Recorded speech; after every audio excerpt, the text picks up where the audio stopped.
zao a za no candidat mpanjakana za no candidat orange ary zarez misy ny antsoina hoe hors contexte za tsy mieritreritra hoe ny fitenenana hoe teneniny candidat atsika aminazy miorooro no sady matahotra mafy ny antoko politika volomboasary sy ny mpikambana ao amin'ny vovonana Irmara amin'ny fotoana iresantsika zao. Matahotra no sady manahy mafy sao de ho foanany seny tokoa ny firotsakofidiny candidat tokana izay natolotra izy ireo ho ben'ny tanàna ny Antananarivo de tsy zany fa Arilala Ramanantsoa. Efa iarany rehetra mahita ny avy eo amin'ny fanoherana tsy mitsahatra misintona laklosy ny tokony andraisan'ny seny fepetra ny firotsakofidiny ity candidat volomboasary ity. Noho ny fanitsakitsahana ny lalàna amin'ny fifidianana izay nataony mitony tena ho candidat mpanjakana nefa hita miariary fa fandikan-dalàna izany tsy manana candidat ny fitondram-panjakana. Ny fitondram-panjakana misy eto amintsika dia tsy fitondram-panjakana ny antoko fa fitondram-panjakana malagasy. Nivoaka tamin'ny fangina ny filoha teo aloha Marc Ravalomanana nanome valakavatra mivantana any candidat Arilala Ramanantsoa izay nitony tena ho mafy no sady tompo tanàna ary ny soratena ho candidat mpanjakana. Ny an'ity filoha teo aloha Marc Ravalomanana ity dia tsotra. Tsy tokony voizina izany resaka candidat mpanjakana izany satria fandikan-dalàna. Tsy manana candidat ny fitondram-panjakana raha ny lalàna velona misy eto amintsika no arahana. Misy foana ny milaza fa mafy no sady tompo tanàna. Fa ny antoko tiako Madagasikara hoy filoha teo aloha Marc Ravalomanana dia tsy matahotra an'ireo izay milaza ho mafy no sady tompo tanàna. Miantso ny vomiera maleo tena misahana fifidianana izy na ny seny mba andray-andraikitra manoloana ireo tsy fanaran-dalàna maro izay hita manerana ny nosy. Tsy laza fa tsy ny fanoloana ny mpiandraikitra ny SRMV ny fampiasana ny olo-mpanjakana sy ny sisa sy ny sisa. Tsy maintsy misy teny ihany hoanina hoe mabe izy fa leila zay candidat mpanjakana tsisy anaty lalàna ny fifidianana zany candidat mpanjakana zany candidat avy amin'ny indépendant raha ohatra izy hoe manana fitiavana zavatra manana niavana hoe manana ampoy zany dia no afaka mirotsaka bakany amin'izay izy dia mametaka ny dossier. Faharoa candidat avy eo amin'ny antoko politika ny antoko politika tininy nolotra candidat izy. Fahatelo candidat avy amin'ny plateforme ohatra hoe Prosekina reo ihany izy akoatran'izay tsisy zany. Mahita hoe teny asa entiny afanafodilota kama izy misy zafady tsy atahotra zany aoka tsy etoany zany manoloana zany resaka fitakina disqualification any candidat Arilala Ramanantsoa izany dia tsy nitazam-potsy ny Augustin Andriamananoro filoha lefitra ny teny meram-pirenena ny faritany ny Analamanga fa nitsangana niaro ny candidat-n'izy ireo. Nilaza solombavam-bahoaka Augustin Andriamananoro fa maro ampanaraka toedra ram-pirenena no tsy mahazo ny tiany Arilala Ramanantsoa ambara tamin'iny lahateny izay nataony tao amin'ny trano mitafo efitrano mikatony iny. Hors contexte daholo ny ankabetsahany resaka voizina ao amin'ny tambazotra-tserasera sy ny gazety sy televizionna maro samihafa. Nanazava izy fa ny firesahany Arilala Ramanantsoa hoe zaho riry ny candidat mpanjakana anay ny tanàna bataitsika ny fandresena dia tsy arak'izay eritreretin'ny sasany azy. Ny tena marina dia afatra ny anteva tamin'ireo mpikambana Irmara sy mpanohana ny Ramatoa Arilala ireny rehetra ireny. No mareniny mazava tsara fa fivoriana tao anatin'ny efitrano mikatona iny resaka iny fa tsy ankalamanjana ivelively. Mazava ho azy fa ny olona ao anatin'ny efitrano ihany no iantefany iny lahateny iny. Zany hoe ho an'olona izay tsy mahazo tsara ny contexte tamin'iny resaka iny dia tena hita tokoa fa tena hafahafa iny resaka iny ary endrikendrika ny fandikan-dalàna. Fa raha azo tsara ny contexte dia tsy ho an'ny rehetra iny fa ho an'ny olona izay tao anatin'ny efitrano iny resaka iny. Noho izany miantso ny rehetra mba ho tony ity solombavam-bahoaka ity indrindra fa ho an'ireo izay mivohy resaka fandikan-dalàna na miantso any seny andray andraikitra manoloana iny resaka iny. Miantso ny tsirairay mba ho tony. Eo aminazy le ataontsika hoe manahirana amin'le ty le tambanjota sosialy aty ty satria rehefa misy zavatra anankiray indraindray misy ny antsoina hoe hors contexte za tsy mieritreritra hoe ny fitenenana hoe teneniny candidat atsika milaza hoe atsika ny tanàna izany zavatra zany ny lazany any zavatra zay atao anatina contexte ipetrakantsika hoe fervence miaraka amina le militantisme zany zany hoe iny zany misadresse amina public cible zay eo amin'iny fotoana iny fa rehefa isoronao le izy tsy ao anatin'iny toerana iny sy amin'iny fotoana iny dia makaraha sofina tokotra le izy tsy afianana. Tsy resaka disqualification ihany no mampiayay ny vovonana volomboasary ankehitriny fa resaka délestage sy ny tsy fisiny rano ankehitriny fa indrindra eto Antananarivo renivohitra. Niezaka nampitony sy nampisokatra ny sainy vahoaka ny Antananarivo ity solombavam-bahoaka avy eo amin'ny vovonana volomboasary ity. Sao dia misy mieritreritra hoe tsy fidy candidat volomboasary noho ny fijaliana amin'ity resaka délestage sy tsy fisiny rano ity, ka mieritreritra ny fidy candidat hafa ho vahaolana amin'izany rehetra zany. Oka zava hoy ity solombavam-bahoaka ity fa tsy andraikitry ny ben'ny tanàna ny mama olany jiro sy rano fa andraikitry ny fitondram-panjakana. Ekena no sady tsy azo lavina hoy ity solombavam-bahoaka ity fa miteraka fahasorenana ho an'ny mponina ny olany herinaratra eto Antananarivo fa saingy efa mametraka vahaolana mivaingana sy azo tsampen-tanana ny fitondram-panjakana fa indrindra fa Flo Andry Rajoelina na dia teo aza ny tandrevaka maro samihafa ataon'ny tompona andraikitra ambony misahana zany andraikitra zany. Ka noho izany miantso ny rehetra ho tony, miantso ny vahoaka rehetra eto Antananarivo raha ny marimarina kokoa izy mba hivonina tsara hiatrika amin'ny fifidianana. Nataon'ny fitondram-panjakana, nataon'ny finoam-pirenena mivina mpiara-monina amin'ny angovo nametrahany azo lahara-pahamena faharoa amin'izay veloran'ny nataony dia tsy tokony izao ny zavatra iainan'ny vahoaka malagasy. Fa ny zava-misy moa dia mbola hitantsika ankoatran'ny tsy fisiny rano mbola resahantsika mihitsy fa ity ilay fitapahan'ny herinaratra zay ao anatin'ny tanjany mihitsy ny filoham-pirenena dia niteny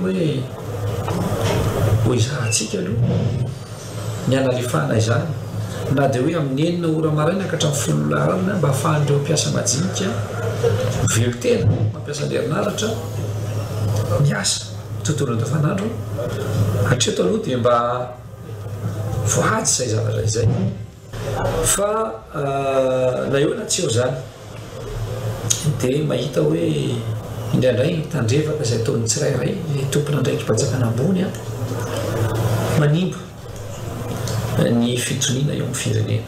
Tsisy nefa fampatrorantsika atao rehefa tsy misy ny fitoniana. Manoloana ny resaka raharaha fandikan-dalàna nataon'ny candidat Arlala Ramanantsoa izay natolotry ny volomboasary dia nandrasany maro ny fandraisam-pitenenana avy eo amin'ny CENI indrindra fa fanampan-kevitra mahakasika ny fandikan-dalàna izay nataon'ny candidat natolotry ny volomboasary.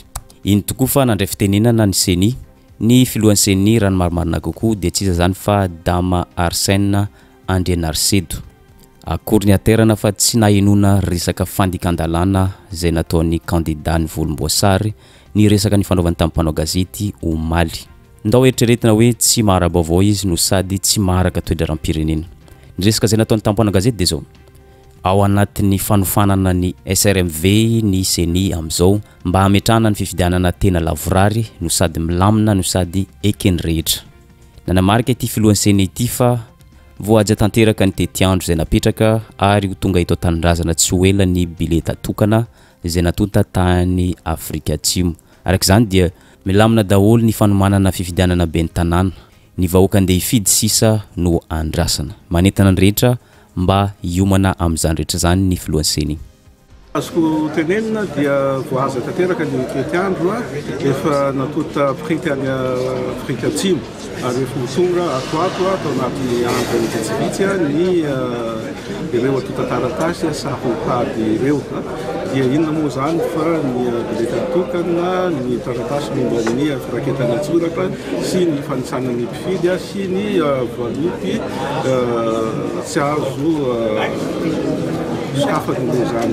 Io zany ho tonga atoato efa fantatra ihany koa ny toerana misy ny fifidianana rehetra manerana ny Madagasikara manerana n'ireo fifidianana efa voatendra na eo analam-panendrena ny sasasasany ny mpikambany any anivo ny atao fifidianana ny mpikambany amin'ny CRLB moa zany dia fantatra ny sisandrasany amintsika vahoaka zany dia ny fandraisantsika anjara mavitrika amin'ny fifidianana zay atao. Ny tombony mety azo amin'ny fanatanterahana fanofanana ohatran'izao dia lehibe tokoa satria ekina ny manavorary ny voka-pifidianana, ny fifehezana ireo mpikirakira ny fifidianana, ny asa sy ny andraikitra zay sahanina.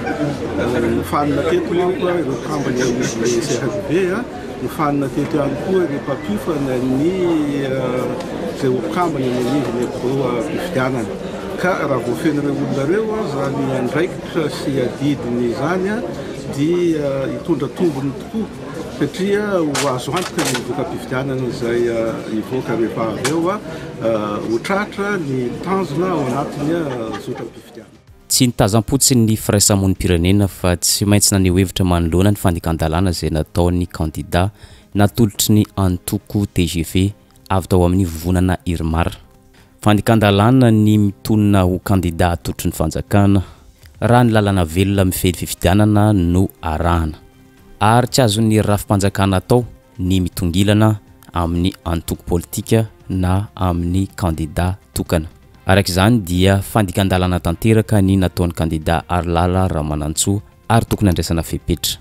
Fanampin'izay hita miharihary ankehitriny fa lasa atao fitaovana anerenam-piasam-panjakana ny fitononana hoe misy candidat-panjakana eto amintsika.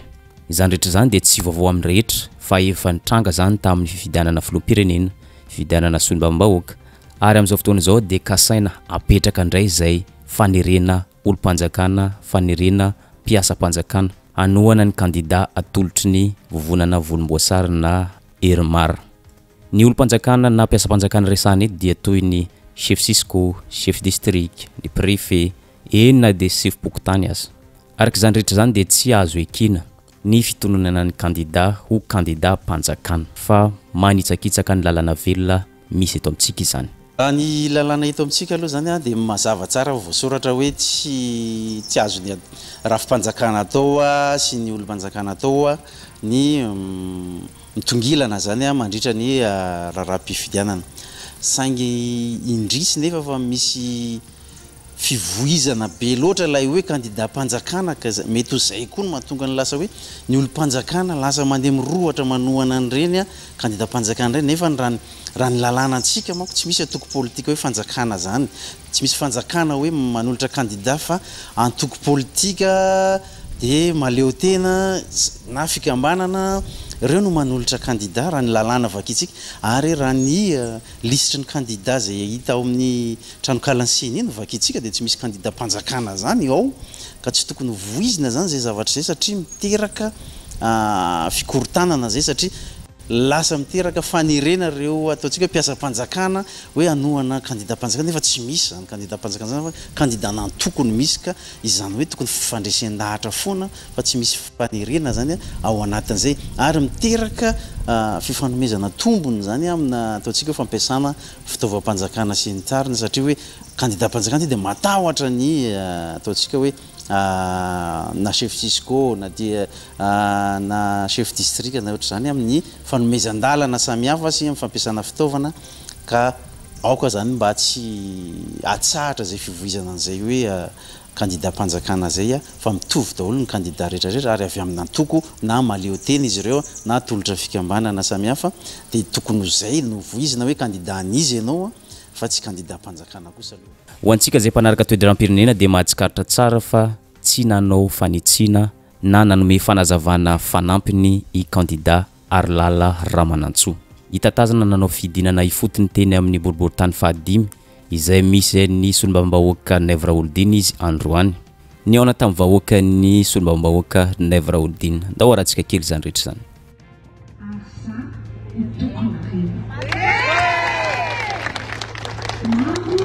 Ny olana eto amin'ny fiarahamonina na amintsika samy ato anatin'ity toeran'ity avy fa zao miaraka amin'ny fandresena ary hafa izany tanàna entina vehivavy izany. Mananjaraka telo efa manambady dia manana zafikely roa dia za vehivavy miasa tena miasa 7 taona zao a tamin'iza 7 taona nanomboka ny asa ary nalaiky a nanolo tena ilatsaka ho be ny tanàna n'Antananarivo satria fantatro fa manano tena anana finoana aty anatin'ny fokotsy miloka anaty anaty tsy maimaika. Ifanoresantsika teto omaly fa tsy nitazam-potsiny avy eo amin'ny fanoherina fa indrindra fa ny avy eo amin'ny antoko politika tiako Madagasikara manoloana ny fandikan-dalàna izay ataony candidat mpifaninana natolotry ny vovonana Irmar fa miantso anseny andray andraikitra ary anafoana ny firotsako fidiny ity candidat Arlala Ramanantsoa ity arahina tokoa ho tratrany disqualification ity candidat natolotry ny volomboasary ity. Ndao veritsika arahana eto izany rehetra izany. Zany candidat mpanjakana, zany candidat orange ary zarez saripady zany eo anaty amin'ny fifidianana satria fanjakana tsy manana candidat tsy manaraka ny lalàna ary tokony ho disqualifié zany a iny candidat iny firendebetra ao anatin'ny amerikana nefa ny an'zareo reo filoam-pirenena perinasa manao propagandy amiko zany zany tokony mba tonga saina kely atsika zany atsika malagasy zany a hanenina tongotra mantanana ny candidat Arlala Ramanantsoa raha tena andrainy andraikiny tokoa ny seny manoloana ny fanitsakitsahany lalàna mifehy ny fifidianana be ny tanàna. Nilaza izy fa izy rery no candidat mpanjakana ary izy rery no candidat volomboasary. Nefa fantatry ny rehetra tsara fa ny fanjakana dia fanjakana ny malagasy fa tsy fanjakana ny volomboasary. Ary ity fivoizany ity resaka ity no mety anafoana ny seny ny firotsako fidiny ho be ny tanàna ny Antananarivo. Mety afara amin'ny disqualification raha lazaina fomba hafa. Tsy vitany hoe nirehare fa izy rery no candidat mpanjakana fa mbola nirehare ihany koa fa azy ireo ny tanàna Antananarivo. Ary tsy maintsy ho batain'izy ireo ny fandresena amin'ity fifidianana be ny tanàna ity. Zao a zany candidat mpanjakana, zany candidat orange ary zarez aza mieritreritra lavitra ny sainareo zany ho izy ary isika miaraka no hibata amin'ny fandresena aza misababaka zany rehefa tonga eo a atsika ny tanàna ahona iza mafy isika mafy tsika ny rôle atsika ny tanàna atsika ny tanàna sa ahoana gouverneur ahoana député namana anisany tanàna anisany tanàna atsika anisany tanàna mafy tsika vehivavy no mahay manadio tsika vehivavy no mahay mandamina ary zao a anankifito ny candidat za ihany no mitondra zipo zany tena mahay mandamina zany mahay mahandro indrindra zany mahay mipasoka zany mahay manasa vilia ohatra anareo aiza le oraka dia ozy izy ny sasany hoe io koa ve dia vita tsy mbola hainy zany loham-behivavy zany ahoany zany vehivavy zany rehefa vonona andao aseho atsika asehorakoraka mafy be mihitsiny atsika vehivavy. Mazava ho azy fa tsy faly amin'ny fahanginany seny iny ankabetsan'olona indrindra fa ny avy eo amin'ny antoko tiako Madagasikara satria efa tsy takona fenina ny fandikan-dalàna ataon'ity candidat volomboasary ity izay mitony tena ho candidat mpanjakana. Fanehoan-kevitra vitsivitsy no aratsika eto fa kosa ndao jerentsika ny fanehoan-kevitry generaly Ravalomanana na filohan'ny antenne merandoolona. Ity fanehoan-kevitry ity dia tahoriny fifidianana filoham-pirenena tany États-Unis. nanamarika ity filohan'ny Sénat ity fa tsy manana olana amin'ny fidiran'ny filoham-pirenena am-perinasa antseritra amin'ny raharahana fifidianana izy satria raha ny azy manokana dia firenendehibe toy ny États-Unis dia efa nametraka modely nanao propagande ny filoham-pirenena am-perinasa. Ny tena ampitaina dia zao ny lalàna amin'ny fehiny fifidianana ito amintsika izay mifehy ny olo-mpanjakana tsy hanao propagande tsy hiditra antseritra amin'ny raharahana fifidianana dia tokony averina dinihana. Ny firenendehibe toy ny États-Unis dia efa nametraka modely enina dia ny président am-perinasa aza afaka manao propagande. Raha mpifandraisana amin'ny ity raharahany Arlala Ramanantsoa ity dia tsy manana olana amin'ny fitononana ho candidat-mpanjakana ity filohan'ny Sénat ity satria ny firenendehibe mihitsy no efa nametraka modely. Le ty amintsika koa zao dia ferana mihitsy hoe hatramin'izao ihany no manao propagande ianao. Nefa ny endry zareo andro mpifidianana ary mbola manao propagande zareo. Tsy haiko hoe inona mahatonga an'izany tsika ve no mandray fanapahan-kevitra zareo no manao an'le izy firenendehibe ao anatin'ny Amerikanina ohatra ny manahirana kely aza zay. Manarak'izay aty amintsika koa zao dia hoe tsy mahazo manao propagande mihitsy ny olo-mpanjakana. Nefa ny endry zareo reo filoham-pirenena perinasa manao propagande. Amiko zany tokony mba tonga saina kely atsika zany atsika malagasy zany tsy haiko fa atsika zatra mijery fa tokony mba manomboka manana ny fahaleovantena atsika. Etsy andany nefa misintona laklosy tsy ankijanona ny avy eo amin'ny fanoherana fa indrindra avy eo amin'ny antoko tiako Madagasikara. Manameloka tanteraka ny fanginan'ny seny izy ireo ary tsy mankasitraka ny tsy fandraisan'ny seny andraikitra amin'ity candidat Arlala Ramanantsoa ity. Efa hita soratra mazava ho izy ireo fa tsy manara-dalàna no sady manao tsintsina ny lalàna amin'ny fifidianana ary tokony disqualifiena ity candidat Arlala Ramanantsoa ity. Nanamafy solombavambahoaka Todisoa Andriamampandry fa tokony foanana tanteraka ny firotsako fideny Arlala Ramanantsoa raha ny fandikany lalàna mifehy ny fifidianana no jerena. Arak'izany dia any amin'ny seniny baolina ary miandry fanapahan-kevitra izay ho raisiny ny avy amin'ny fanoherana. Tsy manaraka ny lalàna ary tokony ho disqualifié zany iny candidat iny satria izy mihitsy no miteny hoe izaho no candidat-mpanjakana.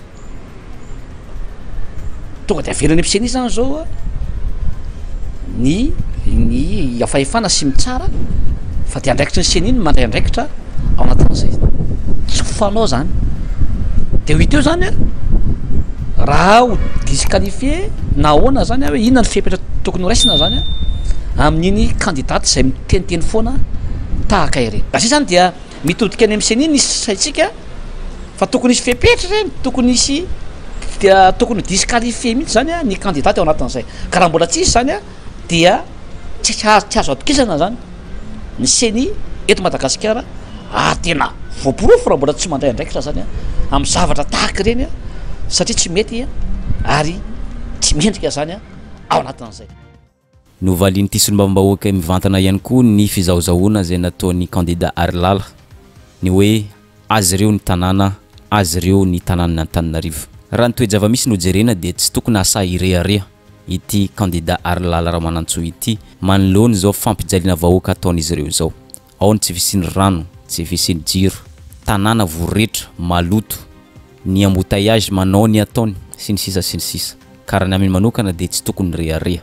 Fa raha misy olona tokony rearea dia ny antoko politika tiako Madagasikara satria azy ireo tanteraka ny tanàna Antananarivo fa izy ireo kosa dia miezaka manetry tena satria tsy tokony misy ireareana. Ny tokony ireareany tiako Madagasikara dia zao rehefa tafavoaka mpandresy Madagasikara rehefa afaka ao anatin'ny fahantrana ny vahoaka malagasy. Zay ary mbola zay no tokony reare fa zay tsy mireare ao anatin'izany satria tsy afaka reare zay raha tsy tena hoe afaka amin'izao fahorian'izao ny vahoaka malagasy monina eto Antananarivo. Tsy afaka mireare zay raha tsy miadam-pinaritra ny vahoaka malagasy monina eto Antananarivo satria tsy an'olo tokana Antananarivo tsy an'olom-bitsy Antananarivo fa ny malagasy rehetra tsy vaky volo zay monina eto Antananarivo zay mivohatra ny firenena malagasy. Naneo ny heviny manokana ihany koa ny avy tao amin'ny miara-manonja tafitohina no sady sorena amin'ny fanitsakitsahana ny lalàna amin'ny fifidianana nataon'ny candidat Arlala Ramanantsoa. No mafisina tao anatin'ity fandaharana miara-manonja ity fa tsy manana candidat ny fitondram-panjakana. Ny fitondram-panjakana dia fitondram-panjakana malagasy fa tsy ny fitondram-panjakana volomboasary irery. arak'izany saropady tena saropady ny teny zay navoaka ny candidat Arlala Ramanantsoa zay candidat ho ben'ny tanàna Antananarivo atolotry ny vovonana volomboasary. Voaosihosy tanteraka ny rafifidianana ary tokony ho disqualifiena ity candidat ity raha ny fanenkevitra tao amin'ny miara-manonja. De efa filazana mihitsy candidat mpanjakana. Saropady zany eo anaty amin'ny fifidianana satria ny fanjakana tsy manana candidat. Ny fanjakana tsy entité, ny fanjakana tsy association. Fa mafanjakana zay de fanjakana izy fivondronana asa sy andraikitra marobe sy fahefana marobe zany natao hoe fanjakana. Raha ny amandreny izy amin'izay fotoana zay. Kasi ny fizahozahoana, ny antony fizahozahoana zany de filazana hoe izaho, zay nge le mahatonga le teny malagasy fizahozahoana, izaho candidat mpanjakana dia le endriky le fifidianana mihitsy no voasosy amin'izany fotoanany zany.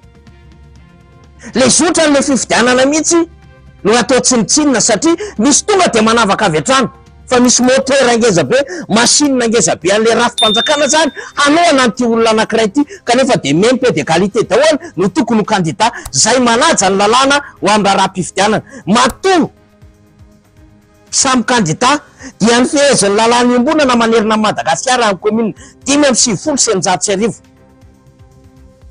na afeny ny fepetra ahafahana mirotsaka hovidiana condition d'éligibilité ny candidat rehetra. Fa tsisy fanasongadinana hoe candidat mpanjakana. Fa ay zany ty ahihatra amin'izay ty no amarin'ilay candidat tamin'ny sabotsy fa tena misy le candidat mpanjakana. Ankoatr'izay nanao valikavatra mahakasika ny fizahozahoana zay nataony candidat Arlala tamin'ny andro vitsivitsy lasa zay. Ity fanehonkevitra ity dia saika mitovy tamin'ny fanehonkevitra Solombabaoka Todisoa Andriamampandry. Toy izao ny valikavatra. Ity candidat ity mitony tena ho mafy ary misoratena ho tompo tanàna. Ny fanontaniana napetraka dia zao: mafy amin'inona ny candidat volomboasary, mafy amin'inona ny antoko volomboasary. Fampijaliana vahoaka, délestage, tsy fisiny rano, ny loto fako manerina ny tanàna sy ny sisa tsy voatanisa. Raha tena manana politika madio dia tsy tokony asa irearea manoloana izao fahorim-bahoaka izao, manoloana ny fanapotehana ny fiainam-bahoaka ankehitriny izao. Karadia ny fitondram-panjakana Orange. Dimy solombavam-bahoaka anareo, enina ny amin'ny tim. Raha etsy ny vato azy ny tim, valo alina no azonareo ka mafy amin'inona nareo. Mafy amin'inona nareo ilaza fa anareo ny rôle. Le fisapokotany misy olona tsy faly amin'ny zava-misy eto Antananarivo renivohitra. Rôle amin'ny ahoana ianareo? Rôle amin'inona nareo? Par rapport amin'inona? En vertu amin'inona nareo ny rôle? Fampite-andalana tsy fakahitana, fako tsy fakahitana, tondra-drano tsy fakahitana, fanotofana tany tsy fakahitana, loto tsy fakahitana, olona sahirana tsy fakahitana eto Antananarivo renivohitra, embouteillage manempotra an'Antananarivo renivohitra, loto fofona, pollution manempotra an'Antananarivo renivohitra, tsy misy rano, tsy misy jiro. Rôle amin'inona ianareo? Mafy amin'inona ianareo? Etam-pamaranana dia zao: malasatrehitra tokoa raha mitazam-potsiny ny CENI na vovonana maleo tena misahana fifidianana manoloana ny fanitsakitsahana ny lalàna amin'ny fifidianana ataony candidat Arlala zay natolotry ny candidat volomboasary. Tsy vahiny amin'ny tsirairay izao toejava misy izao raha ny volomboasary no manao fihetsika tahaka ireny. Hatramin'izay dia ny CENI dia mametraka ny candidat volomboasary dia toy ny zanaka ny trano, tsy azo atao ninona na dia efa mandika lalàna aza, tsy azo kitihana ny firotsako fidiana na dia efa hita fa manitsakitsaka sy manao tsinitsinina ny lalàna amin'ny feny fifidianana. Araka nefa voizitsika matetika eto amin'ny chaîne roa telo dia manantena foana isika ny fotoana manova zavatra. Iza mahalala fa efa niova fomba famindra ny CENI, efa niova fomba fiasa ny vomiera maleo tena misahana fifidianana ankehitriny. Araka izany dia antenaina ny fisiany fanapahan-kevitra entitra ataony CENI amin'ny tindray mitoraka ity. Ary izay ihany koa mamarina video tsika androany, azadino misabone sy manisy ndray mana video tsika amin'ny manaraka indray.